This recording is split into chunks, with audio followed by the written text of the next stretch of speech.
It's 1 year later since Malcolm has been unalived. Where do we stand today? Here we are in court, and we see Betty Shabazz, and they have her on the stand, and she is being asked what happened to Malcolm.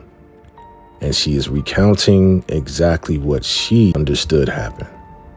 And she's talking about how she heard so many shots, and she was protecting her children, and she was basically seeing all these guys who went up there and shot her husband. She tried to resuscitate him. Elise is in the court as well, listening because she was there as well. And yes, the jury is listening intently to what happened. And she's yelling why, and the guy asks, who are you talking to? And she interrupts him and just said, listen, I was just asking why. It was all a blur, but I remember seeing his face, and it was just so beautiful. Like he's sleeping right next to me right now as I'm remembering him.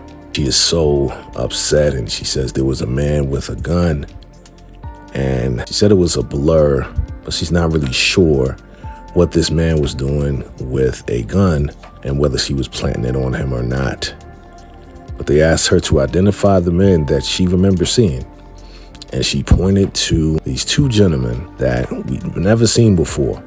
She did point out the third gentleman, which is Omar. Omar was head of his security. Why would she point him out? She says that he was the one that had the gun and actually was going to plant it on Malcolm. When we remember, Omar was the one that actually took it off of Malcolm because they didn't want it to look like it was a gangster thing. So she accused these three, and she's yelling in the courtroom, you see what they did? They killed my husband. And she's yelling and screaming to the jury and pointing them out. You see what they did? They took out my husband. Yelling and screaming. Omar is surprised because, again, he was part of making sure that Malcolm was secure, but again, he wasn't as secure as he needed to be. And the jury is just looking at her scream and yell. And we see Elise, of course, upset about the whole ordeal.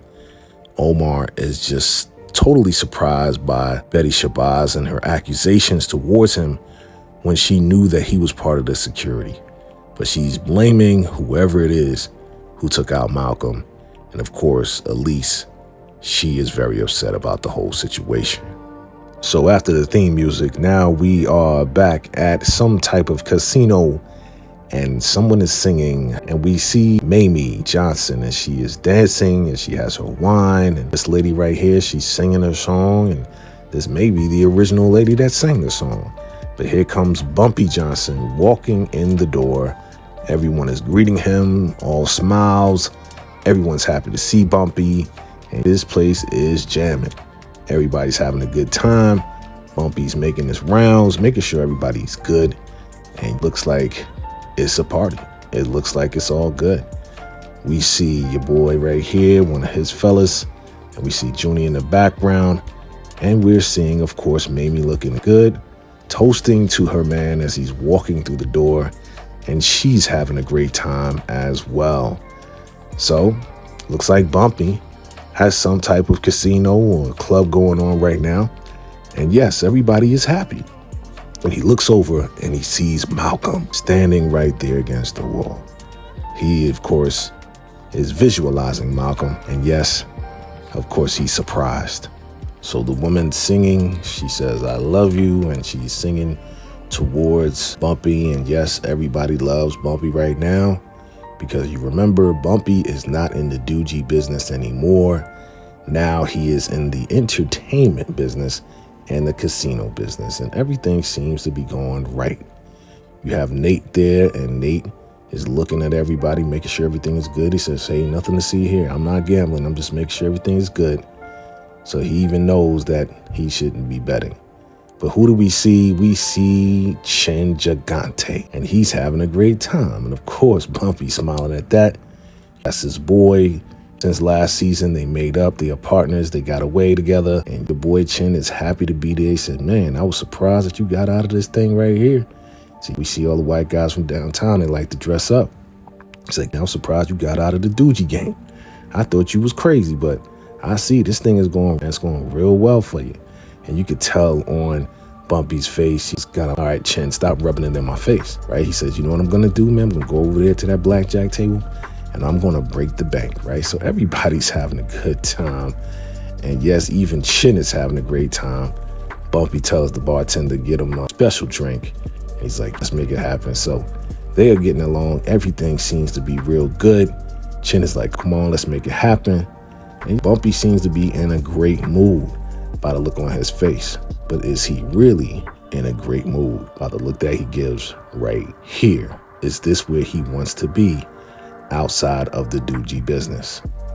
Now, we are at prison and we see Omar. Omar is going to the visiting room and he sees, of course, Elise. And he's telling Elise that he spoke to the lawyer and the lawyer's talking about they're going to give him 15 years and that's the best deal that he's going to get. And of course, Elise, she's down for fighting the power. She's like, nah, don't take the deal. We got to bring justice. This is not right. I don't understand why Betty is going to accuse you of that when you were trying to protect Malcolm. And she's like, well, I did try to take him out a long time ago. She's like, yeah, that was a long time ago. But Betty's looking to blame everybody. So, of course, Elise wants justice for Omar, but Omar doesn't seem to have that much hope, right? He doesn't really see the light at the end of the tunnel. But, of course, Elise is going to do whatever she has to do to try to get him justice. So Bumpy meets up with his accountant, Miss Willa, played by Whoopi Goldberg. And he's asking, what did the bank say? You're trying to move forward with this project. You create new housing for people in Harlem. And she's telling him, hey, the bank flat out said no. The board said no because it's too dangerous.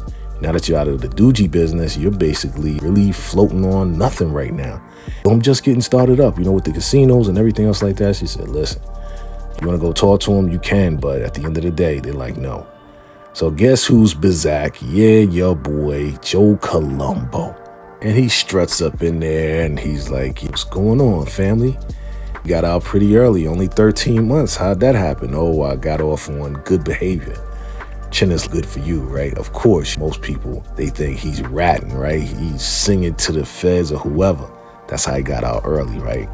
But Joe Colombo's on a different mission. He's like, well, we got to talk about what we're going to do about this guy, Chin Gigante, and how he got me locked up and lined up with a N-word, talking about Bumpy Johnson, and got me locked up. He's like, well, we ain't going to talk about that. He's like, come on, you just got out. Let's move forward with business. We're making a lot of money. And Joe Colombo wants to get the doogie from Chin because he knows that Chin is running all of Harlem. Of course, Chin is like, I'm not giving you a damn thing. It's not going down. You're not getting nothing from me, so don't even try it. It's not happening. And Joe's like, you really not going to give me the doogie? Nope, it's not going to happen. So here we are with Bumpy meeting with the bank guys, and he has his switchblade out.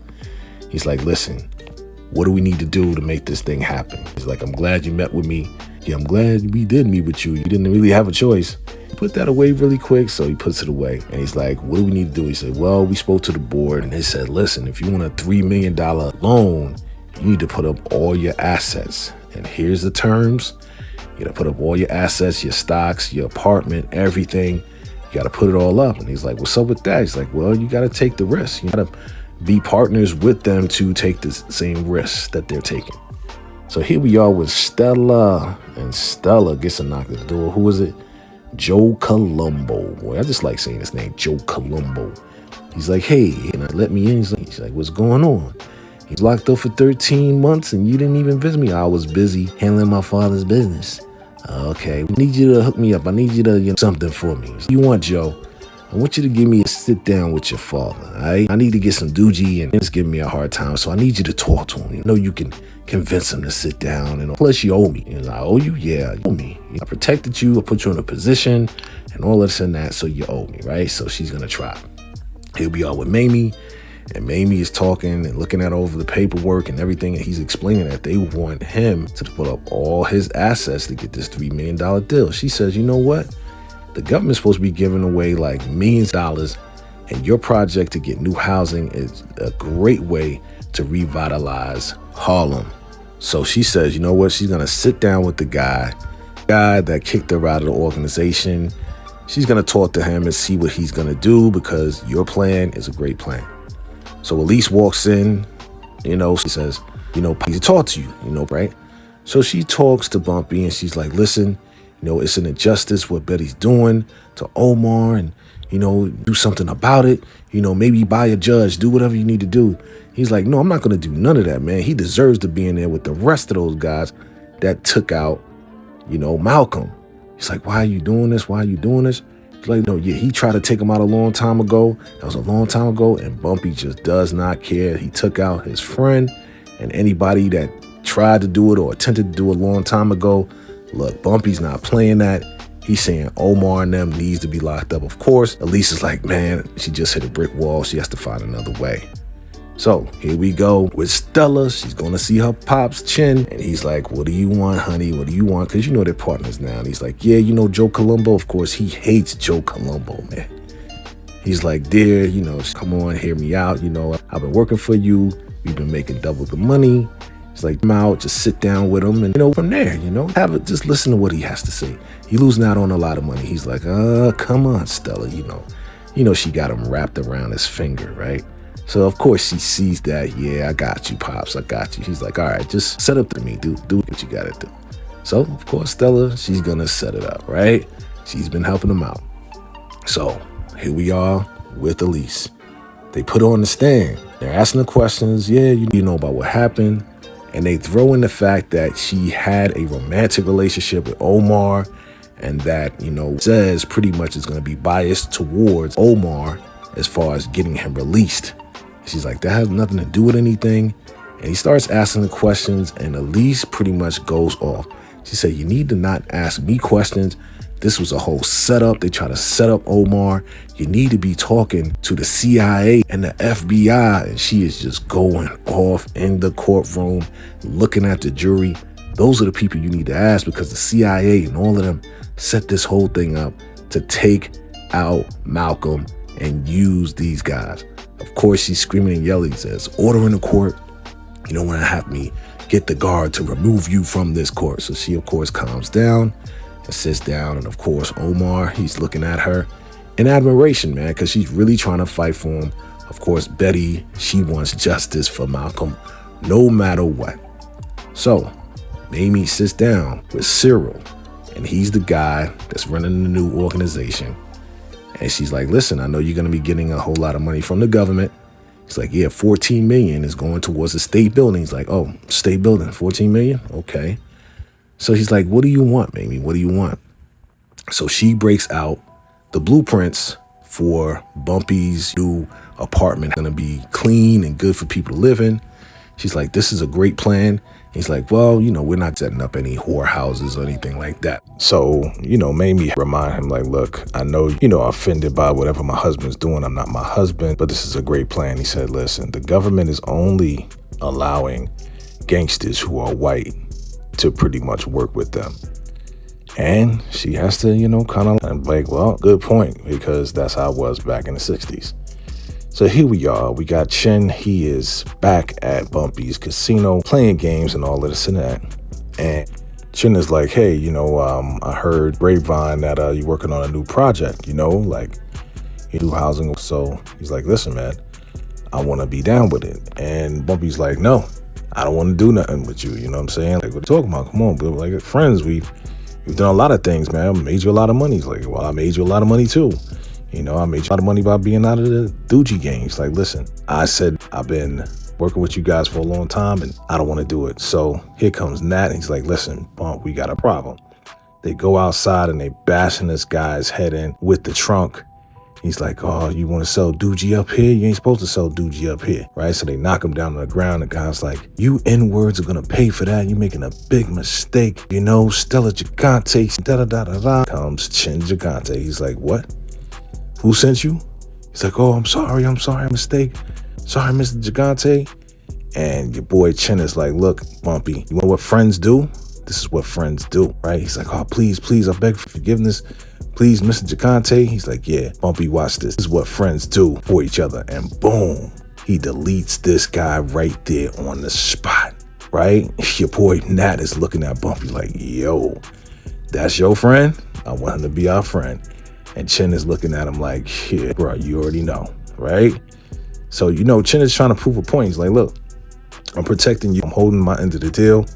It is what it is, all right? So now We're back in court and they play this recording of the conversation Omar had with the brother from New Jersey. Now, again, this was a long time ago, but again, Omar was acting like he was going to be down with these guys, but it doesn't sound good when you have it recorded. So they're playing the tape and the brother from New Jersey is like, yeah, I want you to get in close with Malcolm X, but I want you to act like, you're undercover. He's like, but you said I'd be an asset. He's like, yeah. So he stops and like, listen, Elise, was that Omar on the tape? And she just goes off, right? And she says, listen, that was a setup. He's supposed to act like that, just so he can get close to them, and make sure they don't take out, Malcolm X. And she starts going off. Of course, the judge is like, look, don't be in contempt of court. I don't have to take you out of there. And she absolutely, is looking out for your boy right there. And yeah, she's just standing to know like this is a conspiracy. So Bumpy's talking to the guys, right? He's talking to the guys like, yo, we need to get into the numbers. And they're like, nah, man, you gotta dead that. They started that New York lottery, man. And that's what's taking out the numbers game right now. He's like, man, we can get back in what we used to do. He's like, yeah, remember I found something in that trunk of the guy. So you remember when Chen took him out? Well, I lifted the sack and it got the doogie in it. It's like, yeah, man, we can split this 15 ways, sell it. And Junie's like, yeah, man, you want me to split that right now? I'll split it up right now. Of course, Bumpy's like, I told you, no more doogie. No more doogie. So what you want us to do? What do you want us to do with this? So they take it back inside and they basically give it back to your boy Chin. He says, yeah, man, I'm not in the doogie game, but you can take this. Boom. And he's like, yo, what are you doing? Like, why are you giving it back? You could have sold it. He said, you need the money, right? He's like, nah, I told you, I'm not in the doogie business anymore. Not doing that anymore, man. Just leave it at that. Hey, you're welcome, by the way. You're welcome. I'm giving it back to you. Here it is. Just like take it off my hands. And, Chen is just on some like, yo, man, you needed this loan. You need $3 million or whatever. It's kind of weird that you give it back to me. You could have sold it, but again, Bumpy's trying to go legit. So here goes Joe Colombo rolling up on his crew. Like, gentlemen, little word of advice, want to talk to you. So, Stella set up this meeting with Chen. She got the balls to do it, da-da-da-da. She's, talking big or whatever. He's like, yeah, that meeting, it may be a setup. I said, exactly. But we're going to set him up, right? You know what you're going to do? You're going to be the one. I said, it's like, that's a made man. That's kind of crazy. He said, listen, this is what we're going to do. I got a whole plan. And you're going to be the one to do it. Just make sure, you catch up with the butler, big butler dude. Once you see him, he's on his way in his little suit. Boom, you snatch him up, choke him out, and then you take his suit, and then you're going to act like him, right? You're going to act like him. And then when it's time for you to bring over whatever we're going to eat, boom, you just pop two in the back of his head. It's like, wow, that's your plan. So Lisa's trying to talk to the sisters, from New Jersey, brother, from New Jersey's wife, before he was unalive, right? And she's like, we gotta remember that it wasn't you that made me a crackhead. It wasn't you, it was your father that made me into the drug person or whatever I am. I used to be. Like, look, you're looking good. Using the Maz. Look, stay that way. And she's like, listen, I'm trying to get you to testify. She was like, I won't do that. I'm not going to testify. Omar deserved it. He was a rat. And the girl Lisa's trying to tell her that she's wrong and all this and that. And yeah, it's not looking good for Omar at all. So here we are, Rikers Island, and your girl Elise visits your boy Omar. He's like, yeah, man, well, I don't have that much time left, be locked up in here for 15 years. And she's just upset, like, I'm sorry I told you to take that plea deal. She's like, nah, it's only 15 years. It's time for you to move on with your life. And she's really in love with this guy, Omar, man, for real. Like, she's really in love with him. And he's ready to give him the towel. And she's like, listen, I promise I will get justice for you one way or another. I'm going to get justice for you. And they start crying and the whole nine. Like, this was very, very touching. But yeah, Elise is going to go on a warpath to find a way to get him out. So now here we are, your boy Joe Colombo, and he's ready to take out your boy Chin. His goon definitely got the tuxedo, and he's ready to go ahead and take out He got his little 22 and he's ready to roll up on your boy, right? So here we are. And yeah, your boy rolls through. Joe Colombo rolls through like about to see Chin. And who does he see? Not Chin. He sees Stella with her little cig sitting there. He's like, what's going on here, eh? I was supposed to be meeting with Chin, and instead I meet with you. And there goes the goon right there. It's like, I guess we got to change that plan. He's like, yeah, so what was you going to do, huh? You was going to get my father taken out right here? Mutual ground? Like, come on, are you serious? And of course, Joe Colombo, I don't know what you talk about. It's like, who could it be? It could be the busboy. It could be the waiter. It could be somebody, right? That's what you was going to do, right? Why would you mess all that up? I set up the meeting. You messed it all up. It's like, hey, I appreciate you setting up the meeting, but you owe me anyway. She's like, well, if you wanted to get revenge on my father, then you might as well try this. And she pulls out a strap. She's like, yeah, that'll be the biggest revenge. You take out his daughter, then it'd be. He's like, come on, man, put that away. Put that away. He's like, look, I'm making a deal here. You're going to work with me to get the doogie because my father doesn't trust you. And it's going to go through me. But I'm going to have my own little side deal because I want to get my cut too. And he's like, oh, really? She's like, yeah, I'm going to get my cut. I'm going to get mine and establish myself. All right, well, it is what it is, right? He's really getting talked to by Stella, and she's the woman right now. So she's the one making deals, and if it's a deal, then it's a go. So you're back at the casino. Chin is like, look, Bumpy, I need to talk to you. He's like, no, I need to talk to you. Say, look, project, man, I definitely want to do it with you, right? I'll be a part of it. He's like, no. He's like, why are you saying no, man? You wrapped up in this civil rights stuff in your head. Like, come back to life. He's like, no, man, I'm going to do this for me and for my community. I'm doing it for my people. He's like, I don't understand. He's like, I knew you wasn't going to understand. So he went ahead and told Chin, I'm doing this for my people. And Chin is like, listen, I'm telling you right now, this is what I'm going to do. It's going to be 60-40 in your favor, what it is, and I'm telling you what it is. And if Bumpy's like, listen, I've been working with you Italians for years, and y'all don't do things right, I'm doing this for me, and I don't want you guys involved. If anything, you could leave, man. You know what I'm saying? Let the door hit you with a good little split you. You can get the F out, Chin. And he kicks Chin out, and Chin is like, yo, that's a death sentence for you. He's like, whatever, get out of here. So Betty is there, and they're waiting for this verdict. They got the Black Panthers behind Betty Shabazz. Your girl Elise is praying like she usually does, same she was praying for Malcolm. And they find the suspects guilty as charged. Not just one, not just two, but all three of these gentlemen right here, they are all guilty as charged. What does that mean? It definitely means that your boy Omar is going to get 15 years locked up. And your girl Elise looking at him. He's looking back at her. It's like, it is what it is. You try to get this, you try to get that. She looks back at Betty Shabazz. She just can't believe that Betty would include Omar in this, even though she knew that Omar was part of protecting them. And then she's looking back at the Black Panthers.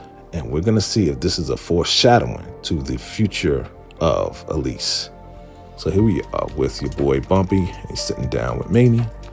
She's like, listen, I tried to talk to the guy and he's not really budging. He's like, well, if I do this, man, they want me to put up all my assets, everything, the apartment and all this and all that.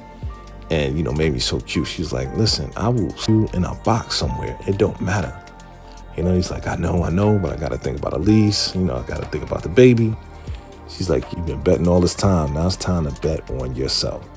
And she gives him a big kiss and she walks away. And that was definitely some good advice. She's definitely a good wife, great wife. And so what does Bumpy do? He calls in the banker guys and they set up this agreement. And Bumpy signs this agreement that he will give all his assets in order to get this $3 million deal for new housing and new apartments and clean apartments for the people of Harlem. History in the making. What will happen next, we shall see in the next episode of The Godfather of Harlem.